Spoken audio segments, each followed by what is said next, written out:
أشهد أن لا إله إلا الله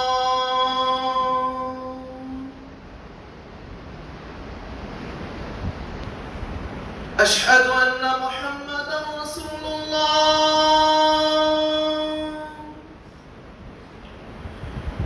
أشهد أن محمدا رسول الله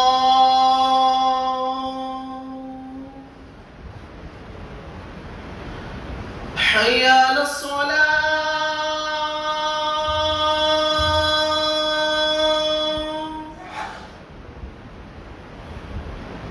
حي على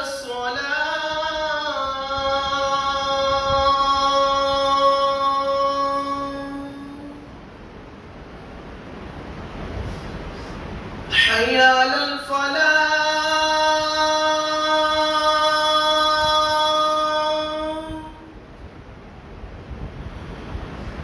حي على الفلاح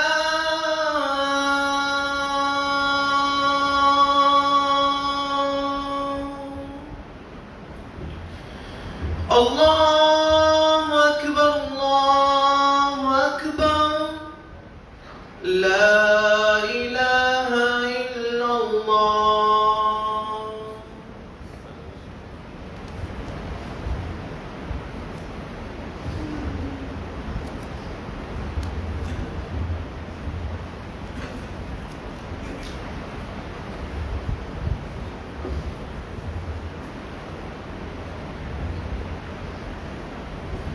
نحمده ونصلي على رسوله الكريم أما بعد فأعوذ بالله من الشيطان الرجيم بسم الله الرحمن الرحيم بلغ العلا بكماله كشف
یہ 1 ستمبر کا مہینہ گزر رہا ہے. 7 ستمبر جو گزرا ہے یہ پاکستان کے اندر خصوصی طور پر اس کو بڑے جوش و خروش سے منایا کریں اس دن کو. کیوں بھلا اس دن کیا ہوا تھا؟ دیکھیں نا, گورے نے کیا سسٹم نکالا ہے, فادر ڈے, مدر ڈے, اب ویلنٹائن ڈے, نا مختلف دنوں کو اس نے رنگ دے. ہمارا جو ہے وہ ہے یہ جو 7 ستمبر ہے, اس دن کیا ہوا تھا, ایک فتنہ قادیانیت ہے, مرزیت.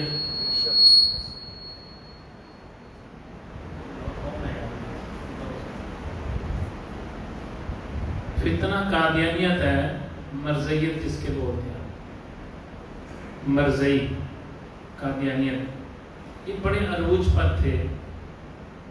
تو اس دور میں ہمارے شاہ نورانی صاحب اور دینی جماعتوں نے مل کے, اس میں ساری جماعتیں تھیں, دیوبند بھی تھے, اہل حدیث بھی تھے, اہل تشیع بھی شامل تھے, بریلوی بھی شامل تھے.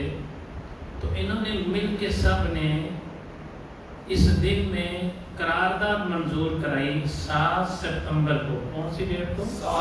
جو 7 ستمبر گزرا کہ جو مرزا غلام احمد ہے وہ غیر مسلم ہے، وہ مرتد ہے، وہ کافر ہے.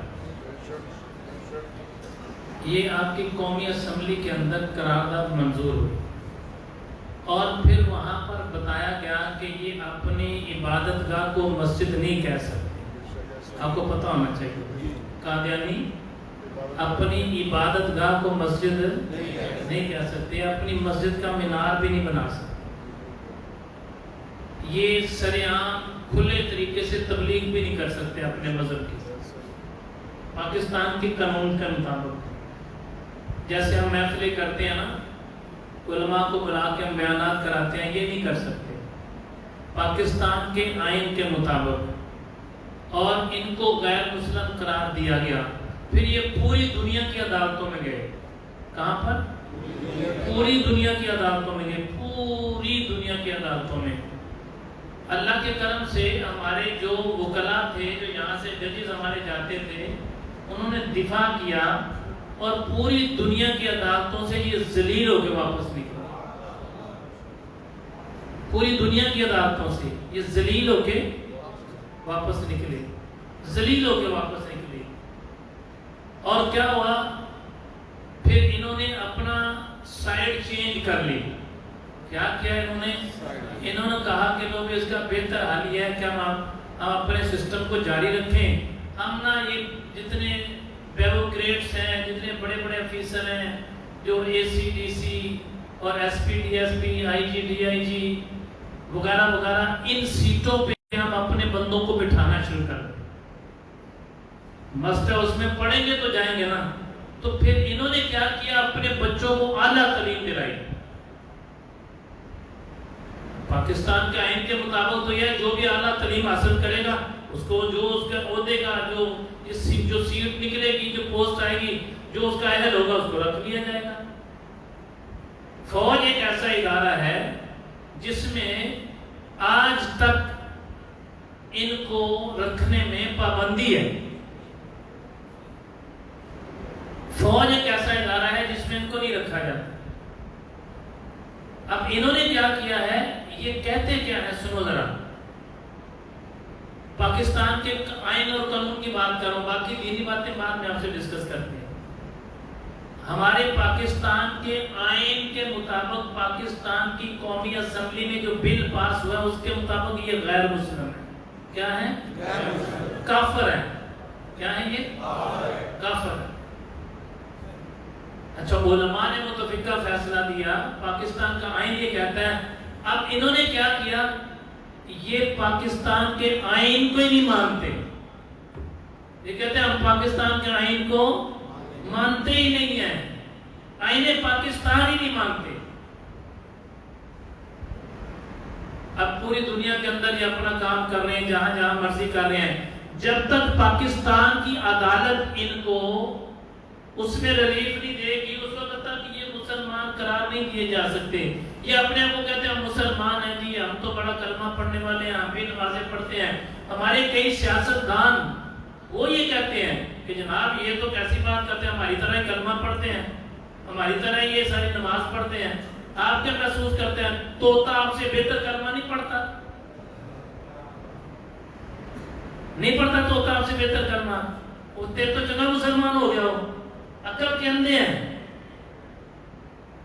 نبی پاک صلی اللہ علیہ وسلم کو آخری نبی ماننا، کیا کرنا؟ یہ ایمان کا حصہ ہے. کیا ہے؟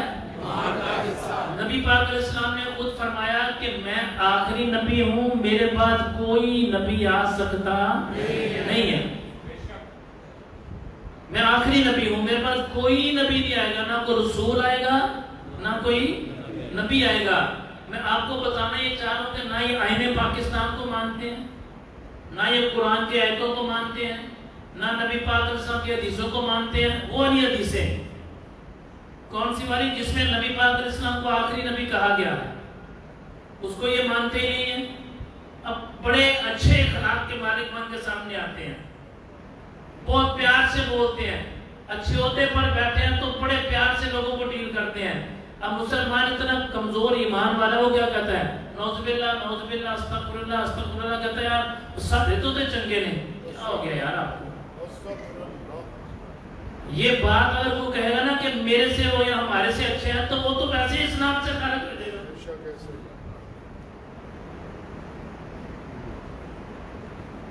یہ تو اپنے مذہب کا اعلان ہی نہیں کر رہے. یہ کہیں کہ ہم کافر ہیں، ان کو رہنے کا پورا حق ہے. یہاں پر سارے یہاں ہندو رہتے ہیں، سکھ رہتے ہیں، عیسائی رہتے ہیں، سارے یہودی رہتے ہیں، کوئی کسی کو منع نہیں کرتا. آئین پاکستان کو یہ مانتے نہیں ہیں. قرآن پاک کی جو آیت مبارکہ ہے کہ میں آخری نبی ہوں، میرے بعد کوئی نبی نہیں آئے گا، یعنی میں آخری نبی ہوں، اس کا بھی انکار کرتے ہیں. حدیث پاک کا انکار کرتے ہیں. بہت ساری حدیث پاک ہیں، اس میں وضاحت سے لکھا ہے کہ میں آخری نبی ہوں، میرے بعد کوئی نبی نہیں آئے گا. اور یہ کیا کرتے ہیں؟ یہ اس طرف آتے ہی نہیں ہیں.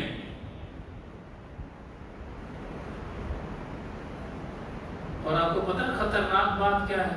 شاید آپ کو اس چیز کا علم نہیں ہے. سکولوں کے اندر، کالجز کے اندر، یونیورسٹیز کے اندر جو ٹیچر ہے نا، ان کو ایسا موٹیویٹ کرنے ہیں یہ کہ ٹیچر اپنے اسٹوڈنٹ کو یہ بات سمجھا رہے ہیں کہ نہیں یہ کوئی بات نہیں ہے، یہ جھوٹ لکھا ہے، یہ غلط کیا ہے انہوں نے، ایسا نہیں ہے، یہ سارا مولویوں کا قصہ ہے، مولویوں کے جھگڑے ہیں. میرے بھائیوں، یہ مولویوں کے جھگڑے نہیں ہیں. منبر رسول پر بیٹھ کے کہہ رہا ہوں، جو ان کا ساتھ دے گا، جو ان کی حمایت کرے گا، جو ان کے بارے میں نرم گوشہ رکھے گا قادیانیوں کے بارے میں، کل بروز قیامت میرے نبی اس کی شفاعت نہیں فرمائیں گے. یار قیامت والے دن اللہ اس کے رسول کی بارگاہ میں جا کے کیا جواب دیں گے؟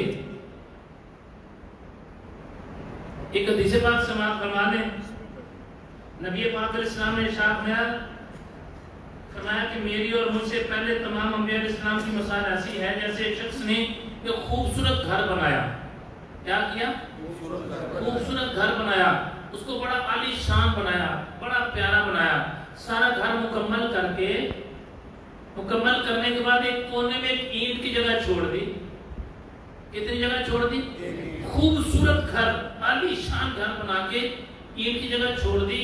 اور ہر آنے جانے والا کہتا ہے یار پتہ نہیں یہ یہاں پہ اینٹ کیوں نہیں لگائی.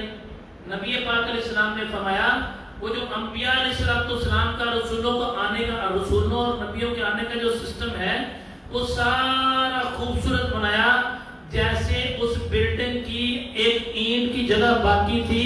فرمایا میں انبیاء اور رسولوں کا جو سارا گلدستہ تھا اس کی وہ آخری اینٹ میں ہوں جس کا نام محمد ہے. اس کے بعد اس بلڈنگ میں کوئی اور چیز لگے گی نہیں. فرمایا میرے بعد کوئی نبی آئے گا نہیں، میں آخری نبی ہوں، میں اس بلڈنگ کی آخری اینٹ ہوں. مثال دے کے سمجھایا تاکہ لوگوں کو سمجھ آئے کہ مزید اس میں کوئی تعمیر کی گنجائش اعلانیہ طور پر فرمایا. رسول اللہ صلی اللہ علیہ وسلم نے اعلانیہ طور پر. اور ہم اتنے سادہ ہیں، ہم اپنے بچوں کو بھی نہیں پوچھتے. اس لیے تو میں کہتا ہوں انوار مدینہ کی ایک پیج ہے، ایک فیس بک ہے، اس کو لائک کرو، اس میں پڑھ لیا کرو کیا ہے لکھا ہوا اس میں. یہ حدیثیں روزانہ آتی ہیں ہر مہینے کے مطابق. جو مہینہ جس مہینے میں کسی بزرگ حضرت عمر کا واقعہ ہے، حضرت عمر کی زندگی کا مسئلہ، ان کی جب دنیا سے گئے حضرت ابوبکر صدیق، عثمان غنی، وہ سب کا ترتیب سے آتے ہیں تاکہ آپ اپنے بچوں کو بتاؤ کہ دین یہ ہے. اپنے بچوں کو، اپنی بیوی کو، اپنی بیٹیوں کو، اپنے بیٹوں کو یہ بات سمجھاؤ کہ ہمارے نبی صلی اللہ علیہ وسلم کے بعد کوئی نبی آ سکتا نہیں ہے. اس میں شرطانہ نہیں، اپنے بچوں کو بتائیں. آپ میری بات پہ حیران ہوں گے، جب آپ اپنے بچوں کو بتائیں گے نا آپ حیران ہو جائیں گے کہ بچوں کے پاس کتنے سارے سوال ہیں آگے اس معاملے میں، کیونکہ ہم نے تو کبھی ان کو کہا ہی نہیں ہے. جو دینی مدارس میں بچے پڑھتے ہیں ان کو تو پتہ ہے، ان کو تو علم ہے، وہ تو جانتے ہیں. جو سکولوں میں بچے پڑھتے ہیں ان کے تو ٹیچروں کو علم نہیں ہے. آپ اپنے بچے کو ٹیسٹر لگا کے چیک کر لیں. آپ اس کو یہ ایک بات بتائیں گے، آپ سے 6 سوال آگے کرے گا، آپ کو جواب دینا مشکل ہو جائے گا. کہ سکولوں میں تو یہ بات سمجھائی جا رہی ہے،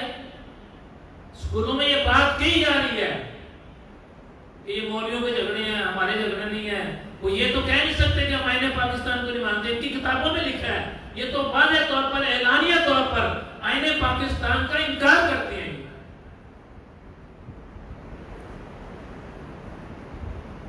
ہمارے حساس اداروں میں ہو سکتا ہے تو چھپ کے اپنا نام اسے ظاہر نہ کیا ہو, نہ بتایا ہو, تو ہو سکتا ہے اس میں ہو, کچھ نہیں کہہ سکتے, لیکن اعلانیہ طور پر جس کا پتہ ہو اس کو قبول نہیں کیا جاتا. ہمارا سب سے بڑا نقصان کیا ہو رہا ہے, جس طرف آپ کی ہر جمعے کو توجہ دلاتا ہوں, آج بھی میں اسی طرح توجہ دلانا چاہوں گا. نقصان کیا ہو رہا ہے؟ نقصان یہ ہو رہا ہے ہمارے بچوں کو سکولوں کے اندر, کالجز کے اندر, یونیورسٹیز کے اندر ہمارے خلاف, ہمارے دین کے خلاف باتیں بتائی جاتی ہیں, ہمیں پتہ ہی نہیں ہے. وہ ایک دن نہیں بتاتے, روزانہ کی بیسس پر ایک بات ان کے ذہن میں ڈال دیتے ہیں.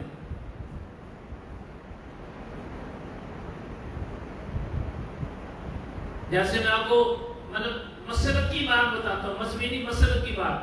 اب ایک یونیورسٹی کے اندر جانے کا میرا اتفاق ہوا, تو وہاں پہ انہوں نے لیکچر رکھا تھا, میں نے اس کا لیکچر دیا.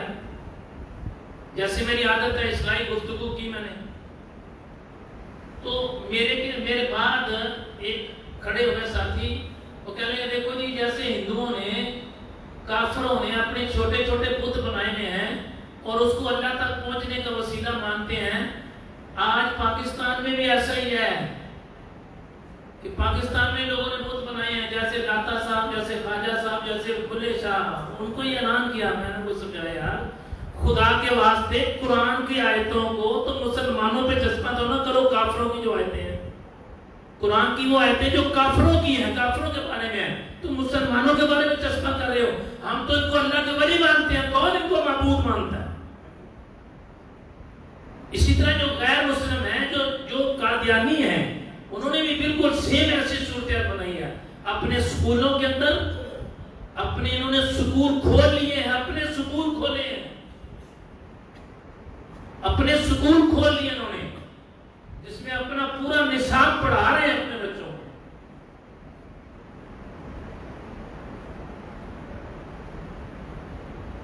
اور اس میں کتابوں میں اعلانیہ طور پر یہ پڑھا رہے ہیں. ہمیں اس چیز کا علم ہے, ہم جانتے ہیں. میں نے آپ کو مثال دی ہے, آج آپ لوگوں نے ایک کام کرنا ہے, جو بذریعہ انٹرنیٹ میری بات کو سن رہے ہیں یا ڈائریکٹ بیٹھ کے میری بات کو سن رہے ہیں, آپ اپنے بچوں کو جا کے بتاؤ کہ بیٹا نبی پاک علیہ السلام آخری نبی ہیں, ان کے بعد کوئی نبی نہیں آئے گا, اور مرزا قادیانی جھوٹا ہے, لعنتی ہے. ایک لفظ یاد رکھیں, کبھی یہ لفظ نہیں کہتے کہ مرزا جھوٹا نبی ہے, نبی کے نام کے ساتھ جھوٹے کا لفظ نہیں آئے گا. یہ کہنا ہے کہ مرزا قادیانی جھوٹا, اس نے اعلان نبوت جو کیا ہے جھوٹ ہے. آپ اپنے بچوں کو جا کے پوچھ رہے ہیں اور انہیں کہیں کہ قادیانی جو احمدی ہیں یہ غیر مسلم ہیں, یہ مسلمان نہیں ہیں, اور مرزا غلام احمد قادیانی جھوٹا ہے, آپ کے بچے آپ کو آگے سے سوال کریں گے, کیوں جی اس نے کیا کیا تھا, کیا ہوا تھا, وہ تو نمازیں پڑھتا تھا, وہ تو یہ کرتا تھا. اس کا مطلب ہے ہم نے کبھی بچوں کو نہیں پوچھا, بچوں کو بہت ساری باتوں کا علم آ گیا ہے.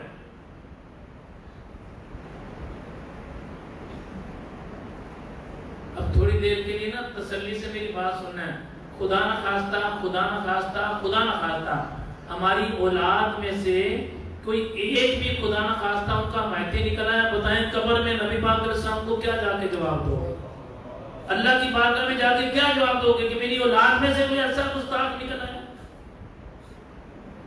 جو دینی مدارس میں بچے پڑھنے والے ہیں وہ تو اعلانیہ طور پر بتاتے ہیں نا کہ جھوٹا ہے. وہ جو سکولوں کے اندر, کالجز کے اندر, یونیورسٹیز کے اندر پڑھنے والے بچے, بچیاں, آپ جو یونیورسٹیز میں پڑھنے والے ہوتے ہیں جوان بچے ہوتے ہیں, چھوٹے تو نہیں ہوتے نا,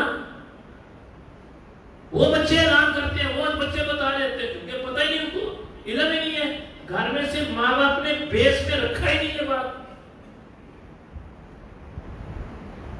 جیسے آپ اپنے بچوں کو, بچے پیدا ہوتے ہیں ان کو کلمہ سکھاتے ہو بیٹا, کہ بیٹا پڑھو لا الہ الا اللہ محمد رسول اللہ, کلمہ سکھاتے ہو, اس کے ساتھ یہ بات سکھایا کرو کہ محمد رسول اللہ جب آئے تو انگوٹھے چوم کے ساتھ یہ بھی کہا کرو کہ بیٹا ہمارے آخری نبی ہیں, ان کے بعد کوئی نبی آ سکتا نہیں ہے. رسول اللہ صلی اللہ علیہ وسلم نے فرمایا کہ میں وہ اینٹ ہوں اس بلڈنگ کی آخری، کہ میرے بعد کوئی نبی آئے گا نہیں۔ اب آگے والی حدیث پاک سنیں، کریم آقا علیہ السلام نے ارشاد فرمایا میں آخری نبی ہوں اور میرے بعد کوئی نبی نہیں آئے گا۔ پھر ایک اور فرمایا، کریم آقا صلی اللہ علیہ وسلم نے فرمایا میں محمد ہوں، میں احمد ہوں، میں ماہی ہوں، ماہی ہوتا مٹانے والا، اور میرے ذریعے اللہ تعالیٰ کفر کو مٹائے گا، میں حاشر ہوں جمع کرنے والا، اللہ تعالیٰ لوگوں کو میرے پیچھے حشر میں میدان میں جمع کرے گا، اور میں عاقب ہوں آخر میں آنے والا، اور میں عاقب ہوں، اور عاقب وہ ہوتا ہے جس کے بعد کوئی نبی آ سکتا نہیں ہے۔ نبی علیہ السلام فرمایا میرے وسیلے سے اللہ کفر کو ختم کرے گا، میرے پیچھے حشر والے دن لوگوں کو جمع کرے گا، اور میں آخری نبی ہوں، میرے بعد کوئی نبی آ سکتا نہیں ہے، نہ کوئی رسول آئے گا نہ کوئی نبی آئے گا۔ اب کیا تھا جو تھا نا سلسلہ، نبی پاک صلی اللہ علیہ وسلم نے جو ارشاد فرمایا بنی اسرائیل کا جو سلسلہ تھا، میں آپ کو اس لیے علمی باتیں بتا رہا ہوں، یہاں طالب علم بھی بیٹھے ہیں، بچیاں بھی بیٹھی ہیں، بچے بھی بیٹھے ہیں۔ جو بنی اسرائیل کا سلسلہ تھا نا، ایک نبی جاتا تھا، پھر دوسرا آتا تھا، اس کے بعد پھر تیسرا نبی آتے تھے، اس کے بعد کوئی اگلے نبی، اس کے بعد اصلاح کے لیے، ان کے لیے اصلاح کے لیے ایک نبی جاتے تھے، پھر جب وہ دنیا سے چلے جاتے تھے پھر دوسرا نبی آ جاتا تھا، پھر تیسرا نبی آ جاتا تھا، پھر چوتھا نبی آتا، باری باری وہ جیسے ایک جاتے تھے دوسرے آ جاتے تھے۔ اب امید ہوتی تھی کہ اب یہ گئے اس کے بعد کوئی اور آ جائے گا، تو نبی پاک علیہ السلام نے وہاں پر ارشاد فرمایا بنی اسرائیل کا نظام حکومت اس کے انبیاء کرام علیہ السلام کے چلاتے تھے، جب بھی ایک نبی جاتا تھا اس کے بعد دوسرا نبی آ جاتا تھا، لیکن یاد رکھیں کہ میرے بعد کوئی نبی آئے گا نہیں۔ کیا فرمایا؟ میرے بعد کوئی نبی آئے گا نہیں۔ اب یاد رکھیں اس بات کو کہ جو دین کا کام کرنے والے لوگ ہیں نا، جو دین اسلام سے وابستہ ہیں، ان کے ذہنوں میں ایک غلط فہمی بیٹھ جاتی ہے کہ میں نہیں نہ کروں گا تو کام نہیں ہوئے گا، غلط فہمی بیٹھ جاتی ہے، میں نہیں کروں گا نا، میں چلا جاؤں گا تو دیکھوں گا کیسے کام کرتے ہیں، یہ میں آپ ایسی شیطان وسوسہ ڈال دیتا ہے۔ خاص کر وہ لوگ جو مرد جو عورتیں دین اسلام کا کام کر رہے ہیں نا، شیطان سب سے زیادہ اٹیک کرتا ہے، وہ کہتا ہے کہ یار یہ میں نہیں نہ کروں گا، میں دیکھوں گا ان کے میں کر کے رہا ہوں، یہ کام کر کے دکھائیں۔ اے پگلے تو نے کام نہیں کرنا، نہ کسی اور نے کرنا ہے، اللہ نے کام کرانا ہے۔ اللہ چاہے ان پڑھ جاہل سے کام لے لے، اللہ گناہگار سے کام لے لے۔ ہم سیاستدانوں کو کتنا برا بھلا کہتے ہیں، بھٹو نے یہ کام کیا کہ قادیانیوں کو غیر مسلم قرار بھٹو نے دیا، اس سے ثابت یہ ہوا کہ اچھے لوگ بھی ہیں سیاست میں اور برے لوگ بھی ہیں۔ دیکھنا کام کیسا اللہ نے اس سے لیا، اچھا تھا تو اللہ نے کام لے لیا نا۔ کہنے کا مقصد یہ ہے کوئی لوگ جو دین اسلام کا کام کرتے ہیں ان کو ایک غلط فہمی ہے، توجہ سے سننا بات کو، چاہے وہ خاندان کی بیس پہ کر رہا ہے، اپنے گھر کی بیس پہ کر رہا ہے، وہ ادارے کی بیس پہ کر رہا ہے، وہ کہتا ہے یار کم میں کرنا ہے، کم میں کرنا ہے، کم میں کرنا ہے، میری ذمہ داری ہے، میں نہ کرنا تو اتنا مطلب پہ وقت جانے سے مانو، یہ کام بھی میں نے کیا، میں کرنا۔ میرے بھائیوں اور پگلے تو نہیں کرتا، تیرا رب تیرے سے کرواتا ہے۔ اب سنو ذرا، اگر دین ختم ہوتا بندوں کے کام کرنے پر، تو جب میرے نبی علیہ السلام دنیا سے گئے تو پھر دین تو ختم ہو جانا چاہیے تھا نا۔ سیدنا صدیق اکبر رضی اللہ عنہ کے دین تو ختم ہو جانا چاہیے تھا۔ جب نبی علیہ السلام کے جانے کا پتہ لگا نا صحابہ کو، صحابہ نے کہا خبردار اس کی گردن کاٹ دو جس نے یہ بات کہی کہ نبی چلے گئے۔ اتنا دکھ ہوا، حقیقت سے انکار تو نہیں ہو سکتا تھا نا، کل نفس ذائقۃ الموت، سب نے جانا ہے نا، لیکن دین ختم نہیں ہوگا۔ اللہ قرآن پاک میں اعلان فرماتا ہے ہم نے اس قرآن کو نازل کیا، ہم اس کی حفاظت کرنے والے، اللہ نے اس کی حفاظت کرنی ہے، آپ نے نہیں کرنی۔ بھئی آپ تو خوش نصیب، اللہ نے آپ کے ذمہ لگایا ہے، آپ تو خوش نصیب ہو.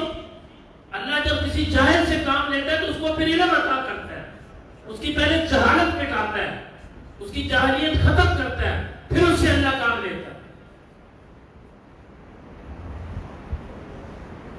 اپنی اولادوں کو اس چیز کے بارے میں خود ماں بھی بیٹھے باپ بھی بیٹھے, ماں اپنی بچیوں کو, باپ اپنے بچوں کو اچھے طریقے سے وضاحت سے سمجھاؤ کہ نبی پاک صلی اللہ علیہ وسلم کے بعد کوئی نبی آ سکتا نہیں ہے.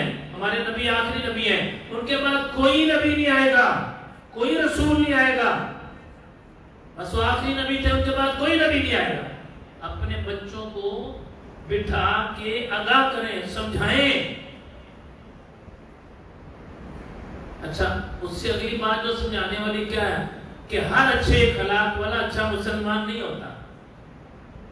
آپ دیکھنا جتنے نوسر باز ہوتے ہیں, فراڈیے, دھوکے باز ہوتے ہیں, کبھی وہ بدتمیزی کرتے ہیں؟ ڈکیت بدتمیزی کرے گا, فراڈیا نہیں کرے گا. جو آپ کے پاس بیٹھ کے اتنے اچھے اخلاق سے بولے گا, بندہ کہنا ہے یار واقعی مجبور ہے یار. ہر اچھے اخلاق والا اچھا مسلمان نہیں ہے. مذہبی معاملے میں ہر اچھے اخلاق والا اچھا مسلمان نہیں ہے. آپ نے یہ دیکھنا ہے کہ یہ اچھے اخلاق کے پیچھے اس نے سانپ تو نہیں بٹھایا جو میرے ایمان کو ڈسے جا کے, جو میرے ایمان کو خراب کرے جا کے, جو میرے عقیدے کو خراب کرے جا کے, جو میرے مسلک کو خراب کرے جا کے, جو میرے مذہب کے خلاف اٹیک کر رہا ہے. کہ ایسا تو نہیں ہے. وہ چاہے آپ کا باس ہے, چاہے آپ کا متحد کام کرنے والا ہے, چاہے آپ کا پی این ہے, چاہے آپ کی دکان کا ملازم ہے, چاہے آپ کی فیکٹری کا ملازم ہے, چاہے آپ کے ساتھ بیٹھ کے کام کرنے والا ہے, چاہے آپ کا محلے دار ہے, چاہے آپ کا رشتہ دار ہے. دیکھنا یہ ہے, فقط دیکھنا یہ ہے ہمیں کہ ہم کیا کر رہے ہیں اچھے اخلاق کی بیس پر. ایسا دنیا کسی غلط بندے کے پیچھے لگ جاتے ہیں. ہمارا نقصان کیا ہوا؟ آج دیکھیں جتنے مسلک زیادہ لوگ جا رہے ہیں نا مسلک میں, اہل سنت جو جسے ہم جاتے ہیں نا یا رسول اللہ کہنے والے, ان میں سے نکل کے جا رہے ہیں. کیوں بلا؟ ہم نے کبھی اولادوں پہ توجہ ہی نہیں دی. اچھا کہتے کیا جی ہمارے علماء کام نہیں کر رہے. علماء تے پٹ کے تھکے آ جاؤ مسجدوں میں, آ جاؤ بات سننے, آ جاؤ. کوئی بات سننے کے لیے تیار نہیں ہے. لالچ ایسی آ گئی, بس پیسہ آنا چاہیے. پیسے کی بنا پہ عقیدے چینج ہو جاتے ہیں, پیسے کی بنا پر مذہب چینج کر لیتے ہیں, پیسے کی بنا پر اپنی عقیدتیں چینج کر لیتے ہیں. مذہب کے معاملے میں پیسے کو نہ لاؤ. پتہ میرے نبی علیہ السلام نے کیا فرمایا؟ حدیث پاک سنیں, ایمان روح تازہ ہو جائے گی آپ سے. مجھے اللہ کی قسم ہے, مجھے اس بات کا ڈر نہیں کہ میری امت شرک کرے. اللہ, میں اللہ, مجھے اس بات کا ڈر نہیں میری امت شرک کرے. مجھے ڈر یہ ہے کہ یہ پیسے کی دوڑ میں نہ لگ جائے.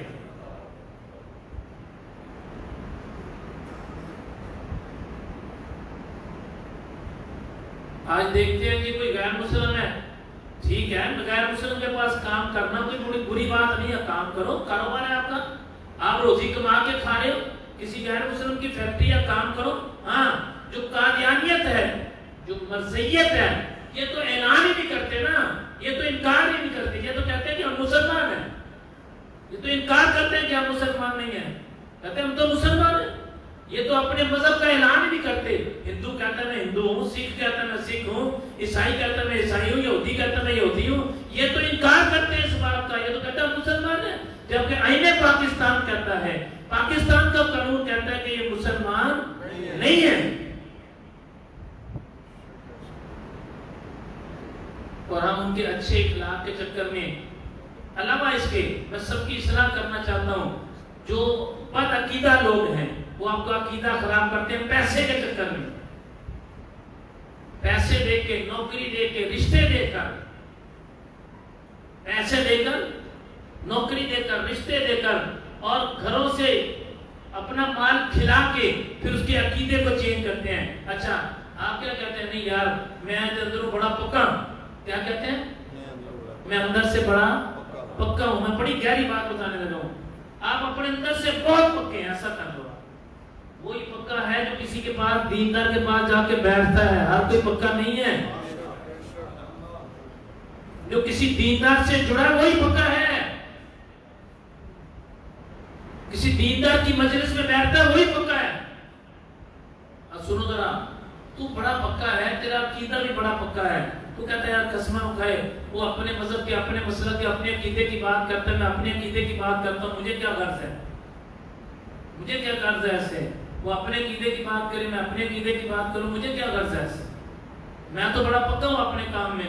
وہ مجھے پیسے دے رہا ہے, میری خدمت کرتا ہے, میرے گھر کی خدمت کرتا ہے, مجھے کیا غرض ہے؟ میں تو پکا ہوں نا.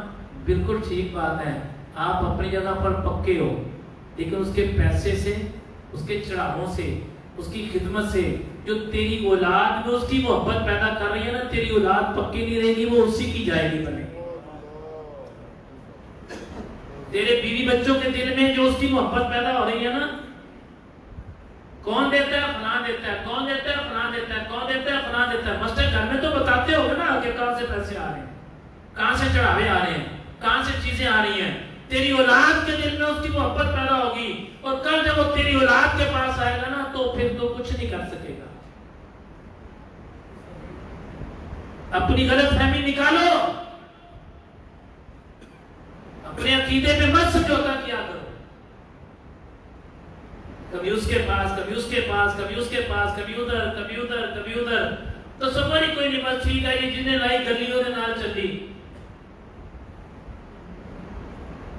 یہاں سے ٹوٹتے ہیں وہاں چلے جاتے ہیں, وہاں سے ٹوٹتے ہیں وہاں چلے جاتے ہیں.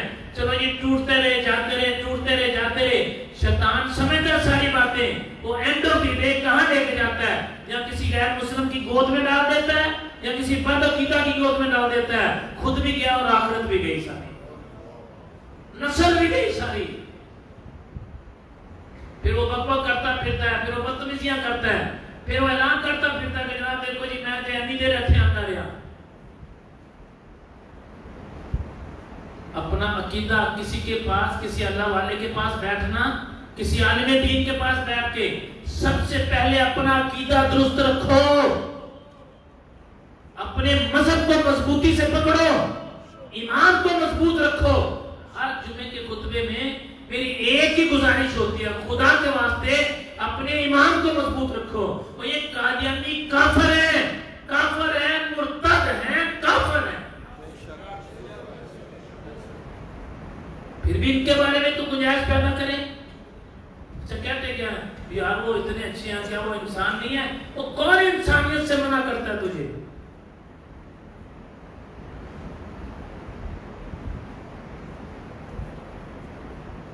ہم سمجھدار اتنے ہیں, سمجھدار ہم اتنے ہیں کہ ہم کسی بد عقیدہ میں اپنی بیٹی کی شادی نہیں کرتے.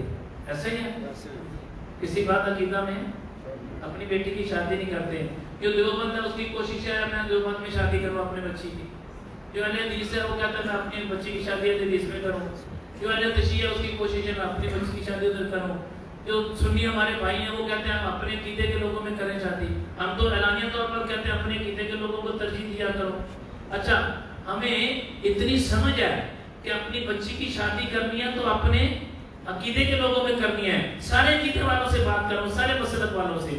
یار اتنی سمجھ بھی ہونی چاہیے ہمیں اچھی طرح کہ ہمیں کسی غیر مذہب کو, جو قادیانی ہے, جو مرزئی ہے, جو احمدی ہے, اس کے بارے میں نرم گنجائش, نرم گوشہ نہیں رکھنا چاہیے. اعلانیہ طور پر کہنا چاہیے کافر اور مرتد ہے. ہمیں پتہ ہونا چاہیے یہ ڈاواڈول ہونا, کبھی ادھر چلے جانا, کبھی ادھر آ جانا, کبھی اس کے پاس, کبھی اس کے پاس, یہ رنگ برنگی دنیا کے پاس جانے سے عقیدہ خراب ہو جاتا ہے.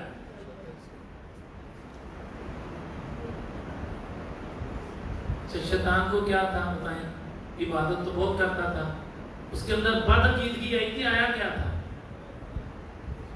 عقیدہ ہی خراب ہوا تھا. اللہ پاک نے فرمایا سجدہ کر, آدم کو سجدہ کر. اور کیا کہنا, دیکھو اس کی دلیل دیکھنا ذرا کیا کہہ رہا ہے. کہہ رہا ہے اللہ میں تیرے سامنے تیری موجودگی میں کسی اور کو سجدہ کروں؟ اللہ پاک فرمایا خبیث میرا حکم ہے, حکم جو ہے مقدم ہوتا ہے، حکم آگے ہے. یہ شیطان والی دلیلیں نہیں، آدم علیہ السلام والی عاجزی ہونی چاہیے. جو تیرے نبی کا منکر ہے تو اس سے دوستی رکھتا ہے. پیر جماعت علی شاہ صاحب، پیر میر علی شاہ صاحب نے کیا فرمایا؟ آپ فرماتے ہیں بلکہ ہمارا تو اس بات پہ عقیدہ ہے. پیر میر علی شاہ صاحب بھی فرماتے ہیں جو بندہ نبی پاک علیہ السلام کی ختم نبوت کا پہرا دیتا ہے، میرے نبی کا وہی کنڈ تے ہاتھ ہوتا ہے. میرے نبی کا اس کی کمر پہ ہاتھ ہوتا ہے جو ختم نبوت کا کام کرتا ہے. کیا ہوتا ہے؟ ہاتھ ہوتا ہے. آپ اس تصویر کا دوسرا رخ بھی لے لیں، اور جو نرم گوشہ رکھ کے پھر میرے نبی نے ہاتھ اٹھا لینا، یہ بھی یاد رکھیں. کس منہ سے کرنا پڑے گا پھر تو؟ کس منہ سے کہتا ہے کہ میں مدینے جاؤں گا؟ کس منہ سے پھر نبی پاک رسول کی بارگاہ میں جا کے کھڑا ہوتا ہے؟ کس منہ سے جاتا ہے پھر؟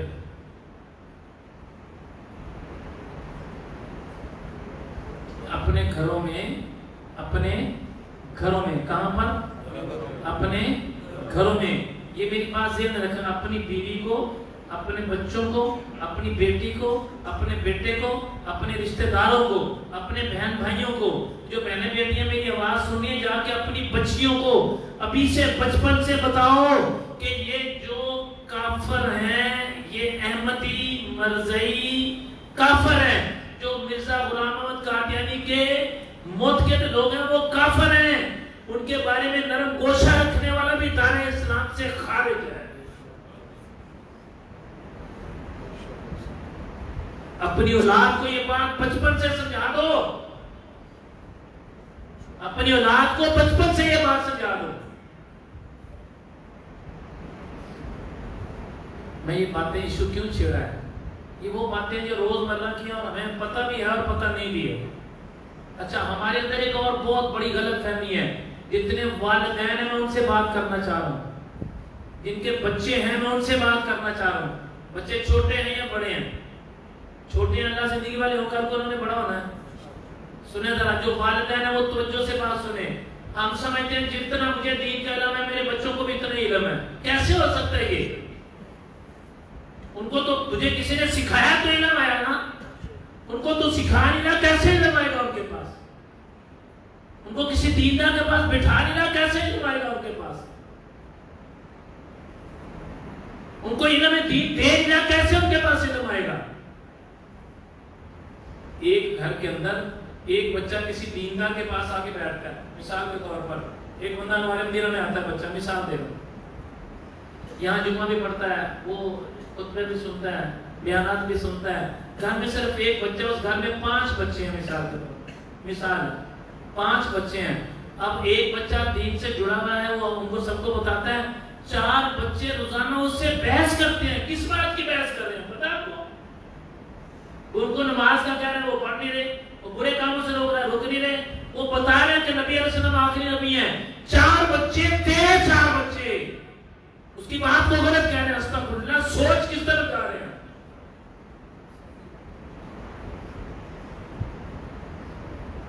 اگر تیری بیوی کو اس بات کا علم نہیں تو ذمہ دار ہے. اگر بیوی کو علم ہے اور شوہر کو نہیں بتایا تو وہ ذمہ دار ہے. تیری بہن، تیرے بھائی، تیرے گھر والے، جو تیرے گھر کے اندر رہنے والے لوگ ہیں، بلکہ ہونا تو یہ چاہیے. قرآن کیا اعلان کرتا ہے؟ قرآن پاک اعلان کرتا ہے اپنے آپ کو اور اپنے گھر والوں کو. اللہ، کس کو؟ پھر بولے ذرا. آپ بولیں گے نا تو اس سے نیند دور ہو جائے گی. کیا اپنے آپ کو اور اپنے گھر والوں کو دوزخ کی آگ سے بچاؤ. کس کو؟ پہلے اپنے آپ کو، پھر اپنے گھر والوں کو. کس سے بچاؤ؟ دوزخ کی آگ سے بچاؤ. اپنے آپ کو، اپنے گھر والوں کو دوزخ کی آگ سے بچاؤ. اس سے ثابت ہوا کہ آپ لوگوں کی ذمہ داری ہے. اپنے گھر والوں کو دعوت دین اور دین کی باتیں سنانا ذمہ داری ہے، کسی اور کی ذمہ داری نہیں ہے. چلو ایک بات تو بتائیں. میں اپنے پر رکھ کے بات کرتا ہوں، آپ کو برا لگ جائے گا میں کہوں گا، تو میں اپنے پر رکھ. مجھے بات بتائیں، اگر میں اپنی بیوی کو اور اپنی بیٹی کو دین کی بات نہ سناؤں، کوئی اور آ کے سنائے تو یہ بات ٹھیک ہے؟ بولو، اچھا لگے گا مجھے؟ وہ ان کو کوئی اپنے پاس بٹھا کے دین کی باتیں سنائے مجھے اچھا؟ کوئی مرد، کوئی غیر میرا مرد آ کے ان کو باتیں دین کی بتائے غیر میرا، تو اچھا لگے گا؟ کس کی ذمہ داری ہوئی پھر؟ میں اپنی بات کر رہا ہوں، میں صوفی شوکت قادری اپنی بات کر رہا ہوں، میں اگر اپنی بیوی کو، اپنی بچی کو، اپنی بہوؤں کو، اپنے گھر والوں کو دین کی بات، گھر کی عورتوں کو دین کی بات نہ سناؤں تو کوئی غیر محرم آ کے سنائے گا؟ کیا یہ بات مناسب ہے؟ اور ہر بندہ اپنی میں آ جائے ذرا تھوڑی دیر کے لیے، ہر بندہ اپنی میں آ جائے ذرا، اپنا نام لے کے میں، میری بیوی، میرے بچے، میری بہن، میری ماں، اس کو کوئی غیر محرم آ کے دین کی بات سنائے، کیا تو گوارا کرے گا؟ اچھا کوئی بھی نہ سنائے اور ہم بھی نہ سنائیں تو وہ کہاں جائیں؟ ذمہ دار کون ہوا پھر؟ میں اپنی بیوی بچوں کو، اپنی بہوؤں کو، اپنے گھر والوں کو دین کی بات نہ سناؤں، کسی سے بھی نہ سننے دو، تو ان کا کیا قصور ہوا پھر؟ سب سے پہلے میں، ہر بندہ کہے میں اپنی بیوی کو، اچھا کہنے کا انداز بھی ہمارا وکھرا ہی ہے، بات کوئی اور ہے، غصہ کسی اور بات پر ہے، اسی جا کے کہنا تو نماز نہیں پڑھتی میں تو چھڑ دینا، میں دوجا بیاہ کر لینا۔ مرد یا کہے گا میں دوسرا بیاہ کرنا تو نماز نہیں پڑھتے، گل کوئی اور ہے، گل کوئی اور ہے، لیکن دوسری شادی کرنا کوئی جرم اور گناہ نہیں ہے۔ لیکن ایک بات میری توجہ سے سنیں، میں نے پہلے بھی بتائی تھی، ایک مرد ہے وہ دوسری شادی کرنا چاہتا ہے، لیکن میں عورتوں کو سمجھانا چاہ رہا ہوں، دیکھو کتنی تذلیل ہو رہی ہے عورتوں کی، کہتے میں دوسری شادی کرنی پر گھر نہیں دسنا، میں کسی کو بتانا نہیں ہے، پہلی بیوی کو بھی نہ پتہ چلے، تو کیا جس سے تو دوسری شادی کر رہا ہے اس کی کوئی عزت نہیں ہے معاشرے میں؟ وہ عورت نہیں ہے، وہ کسی کی بہن، کسی کی بیٹی، کسی کی ماں نہیں ہے؟ مست ہے جس کی مثال طلاق ہو گئی ہے، اس کے 2 بچے ہیں، تو ماں ہوگی بچوں کی، بات کوئی اور سنانی کہانی کوئی، اور دین اس بات کو بالکل سیدھا بیان کرتا ہے، بالکل سیدھا دین تو اعلان کرتا ہے، اور دین میں پورے داخل ہو جاؤ۔ میں آپ سے گزارش کرنا چاہ رہا ہوں، اپنے گھر میں اپنی بیوی کو دوستانہ ماحول میں سمجھاؤ کہ دیکھو نبی پاک علیہ السلام آخری نبی ہیں، اس میں سیاست نہ کرو، نہیں اس میں کوئی اور ہوگا نہ لو، سمپل بات کرو کہ نبی پاک علیہ السلام آخری نبی ہیں، آپ کو پتہ ہونا چاہیے کہ ہمارے نبی آخری نبی، ان کے بعد کوئی نبی نہیں آ سکتا، اور مرزا غلام احمد جو قادیانی ہے وہ جھوٹا ہے، اس کے پیروکار سارے جھوٹے ہیں، کوئی کبھی زندگی میں قادیانی، احمدی، قادیانی، مرزائی، یہ ایک ہی چیزیں ہیں، سارے ایک ہی کے نام ہے لگا۔ اپنی بیوی کو سمجھاؤ تو اپنی بیٹیوں کو سمجھائے، اپنے بیٹوں کو سمجھاؤ، اپنے گھر والوں کو سمجھاؤ، اپنے رشتہ داروں کو سمجھاؤ، عورتیں عورتوں کو سمجھائیں۔ یہ مت سوچ کے تو اپنی خالی بیوی کو سمجھا رہا ہے، یہ مت سوچ کے اپنی بیٹی کو سمجھا رہا ہے، تیری بیوی سمجھ جائے گی، اس کا اگر 10 عورتوں سے تعلق ہے تو 10 عورتیں سمجھ جائیں گی، تیری بیٹی اگر یہ بات سمجھ آتی ہے، اس کی کلاس میں 25 بچیاں ہیں تو 25 بچیوں کو وہ قائل کر لے گی۔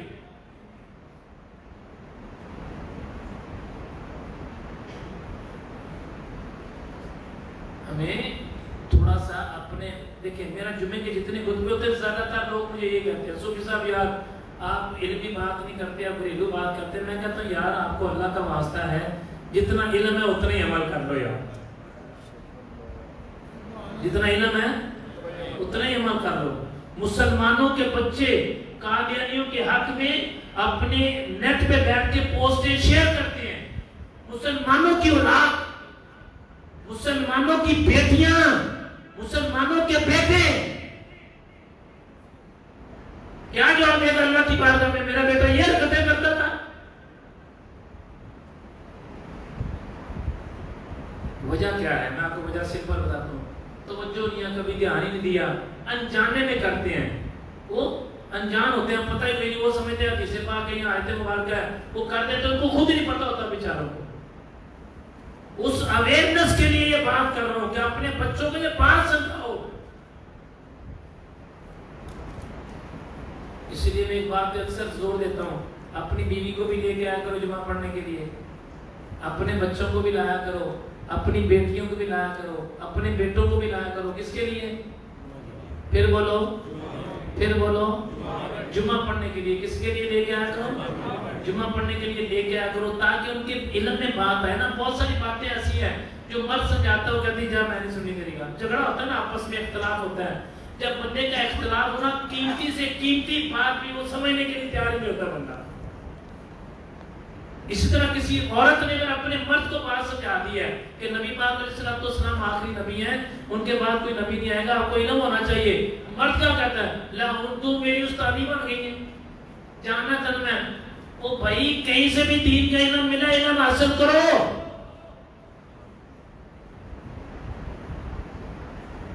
بیوی ہے, کوئی غلام تو نہیں ہے, خرید کے تو نہیں لائے, غلامی میں تو نہیں ہے, تیرے بچوں کی ماں ہے جس نے تیری نسل کی تربیت کرنی ہے. اور شوہر جو ہے وہ کوئی بھیڑیا تو ہے نہیں, کوئی ڈنگر تو ہے نہیں, مست ہے, تیرے بچوں کا باپ ہے جس نے کما کے لا کے دینا ہے تو تیرے بچوں کو اور تیرا پیٹ پلنا ہے.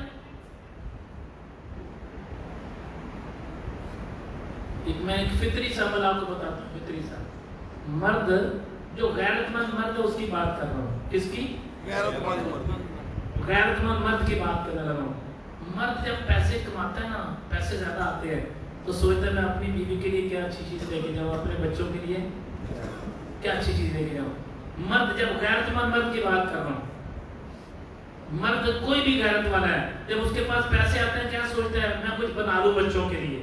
ایسے ہی بچوں کے مستقبل کے لیے کچھ بنا لوں, چلو میرے بیوی بچوں کے کام آئے گا. مرد کے پاس جب پیسہ آئے, اقتدار آئے تو کہتا ہے میں بچوں کے لیے کچھ بنا لوں.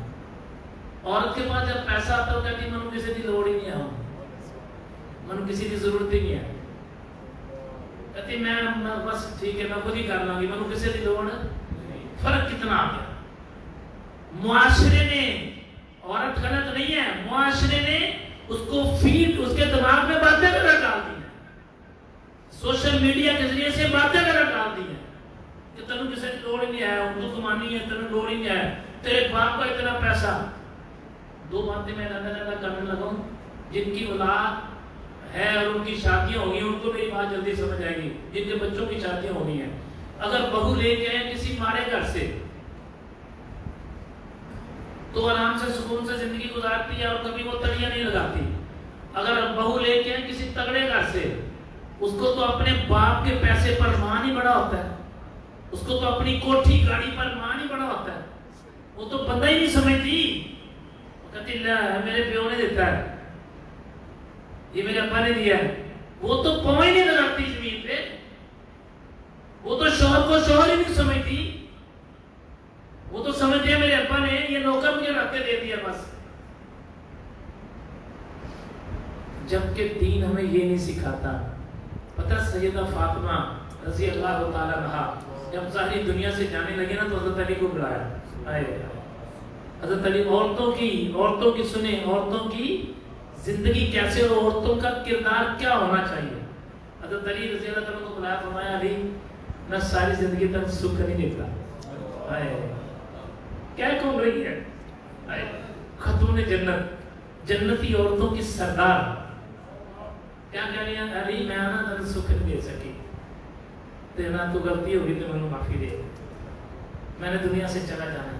اب حضرت علی کا یہ ہے عورت کا کردار, یہ ہے کہ میں تمہیں ساری زندگی سکھ نہیں دیتا تو منو نہ معاف کر دے. اور مرد کا کردار کیا ہے؟ حضرت علی رضی اللہ تعالیٰ کیا فرمان کہتے ہیں, فاطمہ تو نے ساری زندگی مجھے دکھ ہی کوئی نہیں دیا, تو نے ساری زندگی مجھے دکھ ہی کوئی, تیرے سے تو مجھے کبھی تکلیف ہی نہیں ہوئی, کبھی اذیت ہی نہیں. مرد اور عورت کا کردار یہ ہے معاشرے میں. ادھر اولادیں جوان ہو گئی, انڈرسٹینڈنگ نہیں ہو رہی سر, اولادیں جوان ہو گئی, اب کہتی ہے کہ میں نے اپنی زندگی زیادہ گزارنی ہے. مرد اب کہتا ہے تو میرے معاملوں میں نہ بولا کر. اولاد پیدا ہو گئی, اولاد جوان ہو گئی اور موبائل پہ لگا ہوا, بیوی نے آ کے پوچھ لیا کہ یہ کیا کر رہے ہو, تمہیں میرے معاملے میں بولنے کی ضرورت نہیں ہے, یہ میرا پرسنل معاملہ ہے. وہ چلے یار تیری اولاد جوان ہو گئی، پرسنل معاملہ میرے طرح باقی رہ گئے. پردے میں سننے والی بہن اور بیٹی، تیری اولاد جوان ہو گئی، تیرا پرسنل معاملہ ابھی بھی باقی رہ گیا. اب بھلا کیا ہونا چاہیے تھا؟ جب اولادیں جوان ہو جائے نا پھر تو میاں بیوی کو ایسے رہنا چاہیے کہ میں پہلے چلا گیا. ارے شوہر کہے اپنی بیوی کو کہ اگر میں پہلے چلا گیا تیری مہربانی، تو نے میری بخشش کی بات میں دعا کر. اور بیوی کہے شوہر کو کہ تیری مہربانی، اگر میں دنیا تو پہلے چلی گیا نا تو پہلا کندھا تو میرے جنازے میں دینا. یار جب بچے جوان ہو جائے پھر تو میاں بیوی کا یہ تعلق ہونا چاہیے نا، پھر تو اس کے ذہن میں یہ بات ہونی چاہیے. پھر بھی وہ بار بار کہتا نہیں کہ پاجی میں وہ بیوی بدلنا نہیں ہے. یار بیوی بدلنے سے مراد دوسری شادی کرنا جرم گناہ نہیں ہے، لیکن جو شریعت نے احکامات جاری کیے اس کے مطابق کرے نا. اس کو چوری رکھنا، اس کو کھانا نہیں دینا، اس کو گھر نہیں لے کے دینا، اس کو کرائے پہ دکھتے کھلانا. آپ مجھے ایمانداری سے بات بتائیں، کسی کی بیٹی ہے، مسلمان کی بیٹی ہے، اس سے کوئی شادی کر لیتا ہے، چوری چھپے شادی کر لیتا ہے، شادی کر کے اس کو کسی محلے میں رکھتا ہے اور کبھی کبھی ملنے جاتے ہیں. بتائیں اس بیٹی کی اس محلے میں کیا عزت ہوگی؟ بتا دیں مجھے. ہر محلے دار اس کو حقیر نگاہ سے دیکھے گا اور کرپٹ عورت سمجھے گا، چاہے وہ کوئی دنیا کی نیک عورت کیوں نہ ہو. کس کی وجہ سے کرپٹ کہلائی؟ وہ کون اس کو کرپٹ کروانے والا؟ جس شادی کا شوق ہے تو طریقے سے کر. ذلیل کیوں کرتا ہے کسی کو؟ طریقے سے کیوں نہیں کرے گا؟ پتہ نہ کرو بھی جتیاں پہنیاں نے، کھانا تو ساری زندگی سوریاں ہے، یا کھایا تو ہے اپنی بیوی کے نصیب کا یا بچوں کے نصیب کا کھایا ہے. ہمارے معاشرے کے قرآن نے اعلان کیا ہے شادیوں کے بارے میں. قرآن اعلان کرتا ہے شادیاں کرو 2 2 3 3 4 4. تو قرآن نے اس کا ایک کرائٹیریا بھی مقرر کیا ہے. جیسے انسان بنا کے اللہ نے، توجہ سے سننا ہے، انسان بنا کے اس کا رشتہ بنایا. یہ تیری ماں ہے، یہ تیرا باپ ہے، یہ تیرا بھائی ہے، یہ تیری بہن ہے، یہ تیری خالہ ہے، یہ تیری چچی ہے، یہ تیری بیوی ہے. اب بیوی، بہن، بیٹی، ماں ہے عورت ہی، لیکن اللہ تعالیٰ رشتہ بنایا کہ یہ طرح سے یہ رشتہ ہے. یہ کرائٹیریا ہے زندگی کا انسان کا. اسی طرح شادی کا بھی کرائٹیریا بنایا کہ شادی کرے گا تو یہ چیزیں تو اس سے کر شادی، لیکن ذلیل نہ کر کسی کو. اب اس کا انجام کیا ہوتا ہے؟ شادی کر لی، بچے ہو گئے. سنو ذرا، شادی کر لی، بچے ہو گئے، توجہ دی نہیں، تو پھر کوئی غیر مذہب ان پہ توجہ دے گا تو بچے کدھر جائیں گے؟ اولاد کس کی؟ جا کدھر رہے ہیں؟ آپ جیلوں میں جا کے چیک کر لیں، جیلوں میں آپ مسل کی بیس پہ جا کے چیک کر لیں، مذہبی بیس پہ، مسل کو چھوڑ دیں، مذہبی بیس پہ جا کے چیک کر لیں کہ جن کے جو لوگ جیلوں میں جا کے سڑ رہے ہیں ان سے پوچھ لیں ان کے ماں باپ کے جھگڑے، ماں باپ نے توجہ نہیں دی اولاد پر، بچے جیلوں میں چلے گئے.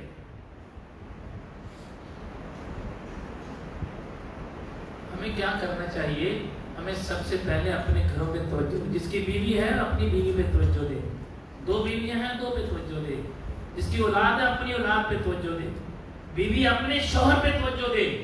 اس وقت سب سے بڑا المیہ، توجہ سے میری بات کو سننا ہے، ساری زندگی مسلمان عورت کا دفاع کرتا رہے، ماں کا، بہن کا، بیٹی کا، بیوی کا. ساری زندگی عورت کی بات کو مقدم رکھا گیا، آگے رکھا گیا. عورت اگر کہتی ہے سچ ہے تو ہم کہتے ہیں سچ ہے. کسی بیٹی نے کہہ دیا نا ابو اس مرد نے مجھے چھیڑا ہے تو ہم مرنے مرانے پہ تل جاتے ہیں. ہم نہیں پوچھتے کہ چھیڑا کہ نہیں چھیڑا، بس بیٹی کے منہ سے بات نکل جائے مرنے مرانے پہ آ جاتے ہیں. بہن نے کہہ دیا بھائی کو اس نے مجھے چھیڑا مرد نے، ہم مرنے مرانے پہ آ جاتے ہیں. بیوی نے کہہ دیا اپنے شوہر کو کہ فلاں مرد نے مجھے غلط نگاہ سے دیکھا ہے، ہم مرنے مرانے پہ اتر جاتے ہیں. ساری زندگی عورت کا دفاع کرتے رہے. اب موجودہ صورتحال میں انٹرنیشنل سطح پہ کیا ہوا؟ انہوں نے ہمارے گھروں میں داخل ہو کے ہماری عورتوں کے ذہن چینج کرنا شروع کر دیے بذریعہ سوشل میڈیا. عورت بار بار کہتی ہے میں نے بھی تیرے ساتھ رہنا، بچے بھی 4 جوان ہو گئے ہیں. عورت کے ذہن میں بات کیا ڈالی گئی؟ لے تو پاگل ہے، تو کوئی غلامی کرنی، تیرا دماغ خراب ہے؟ لے ماں پیو نے تینوں جڑا وہ پہلے اپنے قلعے نال بنی رکھیا، پھر تینوں شوہر دے قلعے نال بن دیتا، پھر تینوں اولاد دے قلعے نال بن دیتا، تے تیری اپنی زندگی کی ہے۔ اچھا تو کیا محسوس کرتی ہے؟ جب تو باپ کے گھر میں تھی تو خود کما کے لاتی تھی، جب تو شوہر کے گھر میں تھی تیرے سارے ناز نخرے کون پورے کرتا تھا؟ اولاد جوان ہو گئی ہے، تیری خدمت کرنا وہ عبادت سمجھتے ہیں۔ ہم تو ماں کی خدمت کرتے ہی عبادت سمجھتے ہیں، ہم تو باپ کی خدمت عبادت سمجھ کے کرتے ہیں۔ عورت کا ذہن خراب کیا جا رہا ہے۔ اپنے گھر میں جا کے چیک کر لو، ایک سوال کرو گے 10 جواب ملے گے آگے سے۔ نسلی عورتوں کی بات نہیں ہے، اچھے گھرانوں کی بات نہیں ہے، جو اپنے گھرانوں میں توجہ نہیں دے رہے، خود کما کے نہیں لاتے، خود کام نہیں کرتے، سارا دن گھر میں بیٹھے رہتے ہیں لوگوں کے گھیرنے کے چکر میں۔ مسئلہ پھر عورت کہاں سے خرچہ پورا کرے گی؟ اس نے لینا کہیں سے۔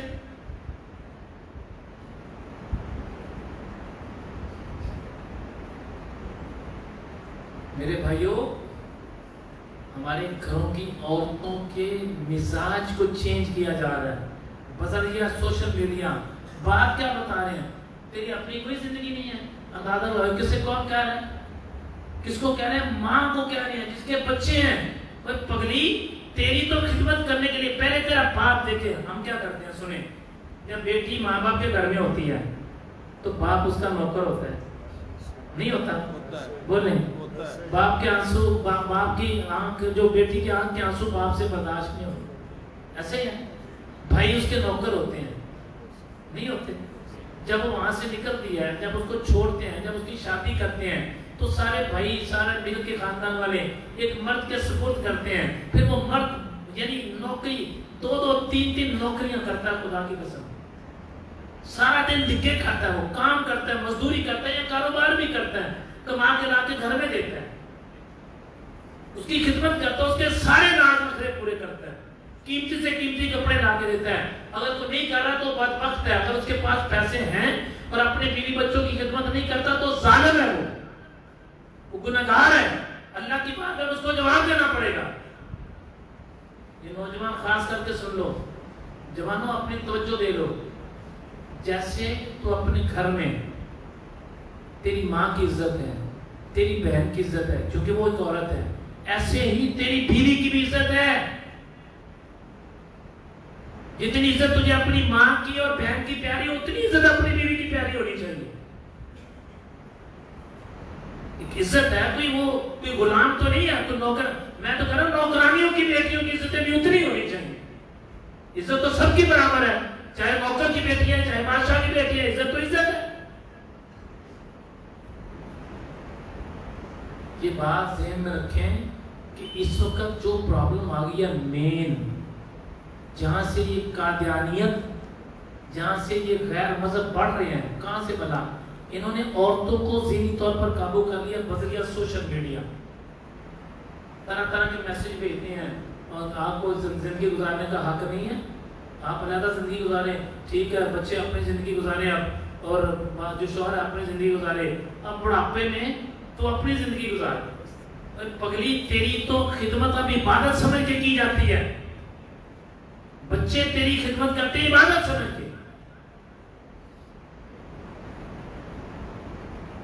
اس لیے بار بار کہتا ہوں اپنی بیوی کو بھی لایا کرو، بچوں کو بھی لایا کرو۔ نہیں آ سکتے کوئی بات نہیں ہے، سوشل میڈیا کے ذریعے سے، نیٹ کے ذریعے سے ڈائریکٹ بات سنایا کرو، ان کو بیان سنایا کرو تاکہ ان کے ذہن مضبوط ہوں، ان کو سمجھ آئے۔ اب ہمارا سالانہ اجتماع آ رہا ہے 15 اکتوبر کو، کب آ رہا ہے؟ پھر بولیں، کل عشاء کی نماز اجتماع کی پہلی میٹنگ کے سلسلے میں آپ نے یہاں پڑھنی ہے۔ سبحان اللہ، نعرہ تکبیر، نعرہ رسالت، نعرہ حیدری۔ ایک میں نے دعا کرنی ہے، اللہ کرے جو پہلی میٹنگ چاہے نا جلدی مدینے جاؤ۔ سبحان اللہ، آپ نے دعا کرنی جو میٹنگ میں ہے وہ مدینے سے ضرور ہے۔ آمین، اللہ اس کو مدینے لے، آمین، اللہ اس کی پریشانیاں دور کرے، آمین، آمین۔